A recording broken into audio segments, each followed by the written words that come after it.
Hello students, कैसे हैं आप सब। आशा है बढ़िया होंगे, अपनी पढ़ाई लिखाई अच्छे से कर रहे होंगे।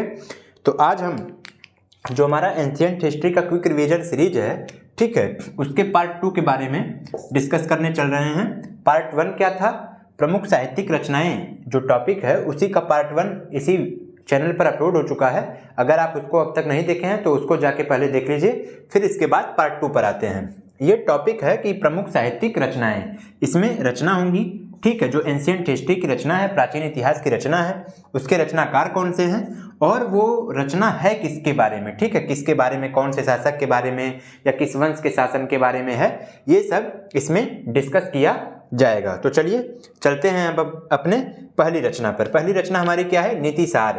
क्या है स्टूडेंट्स, नीति सार। ये क्या है, ये किस बारे में है और किसने लिखा है। तो लिखे हैं इसके जो यानी कि रचनाकार हैं इसके, वो हैं कामंदक जी। कौन है, कामंदक जी। आप कह सकते हैं नीति सार, नीति का सार जो है उसको किसने लिखा है, कामंदक जी ने। और ये है किस बारे में, तो ये जो गुप्तकालीन राजतंत्र है, ठीक है, गुप्त टाइम में, गुप्त वंश के टाइम में जो राजतंत्र की व्यवस्था थी उसके ऊपर ये रचना लिखी गई है। इसके बाद आपका एक रचना है मालविकाग्निमित्रम, ठीक है, मालविकाग्निमित्रम। ये इंपॉर्टेंट रचना है, कालिदास जी की रचना है, इंपॉर्टेंट रचना है, आप सबको भी पता होनी चाहिए, क्वेश्चन में पूछा जा सकता है। तो ये रचना जो है किसके बारे में है, ये शुंग वंश के बारे में है, ठीक है, किसके बारे में है, शुंग वंश। फिर इसके बाद जो हमारी तीसरी रचना है मृच्छकटिकम। मृच्छकटिकम के जो रचयिता हैं यानी कि जो रचनाकार हैं वो हैं शूद्रक जी। कौन है, शूद्रक जी। और ये रचना गुप्तकालीन समाज के ऊपर वर्णित है, यानी कि गुप्तकालीन समाज के ऊपर इसका वर्णन है। ये जो रचना, कौन सी रचना, मृच्छकटिकम की। इसके बाद स्टूडेंट्स आपका एक इंपॉर्टेंट रचना है हर्षचरित। हर्षचरित ये काफ़ी इंपॉर्टेंट रचना है, कई बार एग्जाम में आपसे पूछा गया है कि हर्षचरित के रचनाकार कौन है, वाणभट्ट जी हैं, ठीक है, कौन है, वाणभट्ट। और कई बार ऐसे भी पूछा गया है कि वाणभट्ट द्वारा रचित रचना कौन सी है, तो हर्षचरित है। तो क्वेश्चन चाहे इधर से घुमा के इधर या इधर से घुमा के इधर पूछा जा सकता है।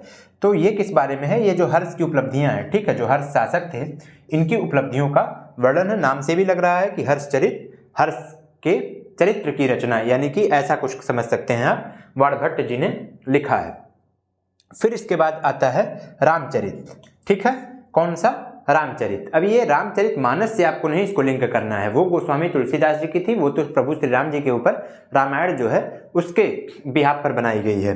बट ये रामचरित जो है ये प्राचीन इतिहास का है, संध्याकर नंदी जी द्वारा लिखा गया। किसके द्वारा, संध्याकर नंदी जी द्वारा लिखा गया है। और ये क्या है, बंगाल के जो शासक थे, पाल वंश के जो शासक थे, ठीक है, किस वंश के, पाल वंश के शासक जो थे रामपाल, रामपाल जी के ऊपर ये रचना बनाई गई है। कौन सी, रामचरित, जिसके रचयिताकार हैं संध्याकर नंदी। फिर इसके बाद स्टूडेंट्स एक इंपॉर्टेंट रचना आती है पृथ्वीराज रासो और राजतरंगिणी। ये दोनों रचना इंपॉर्टेंट है। तो पृथ्वीराज रासो के बारे में जान लीजिए। इसको किसने लिखा था, चंद बरदाई जी ने लिखा था। किसने लिखा था, चंद बरदाई जी ने।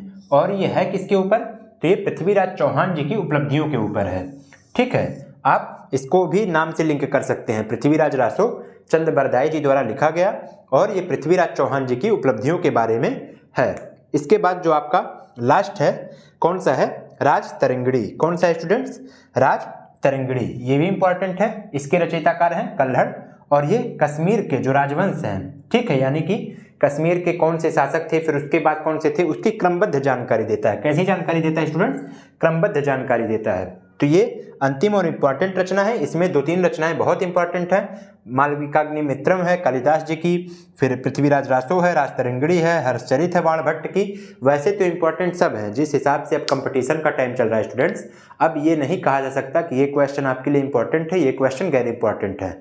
अब ज़्यादा से ज़्यादा चीज़ें पढ़नी है, कंटेंट आपको ज़्यादा पढ़ना है, मेहनत अधिक करनी है, ठीक है, क्योंकि अब भीड़ बहुत अधिक है, पोस्ट कम हो रहे हैं, पोस्ट की संख्या श्रिंक हो रही है।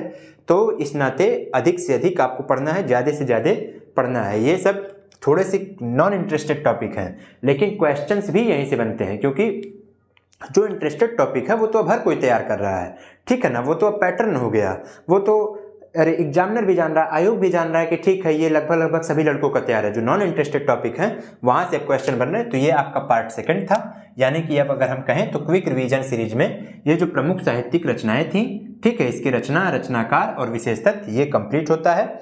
आगे इसी तरीके से और भी जो इंपॉर्टेंट टॉपिक के रिवीजन पर्पज से जो होंगे वो हम आपको पढ़ाते रहेंगे। तो आप इस चैनल को सब्सक्राइब कर लीजिए और लगातार वीडियो देखते रहिए और तैयार करते रहिए। धन्यवाद।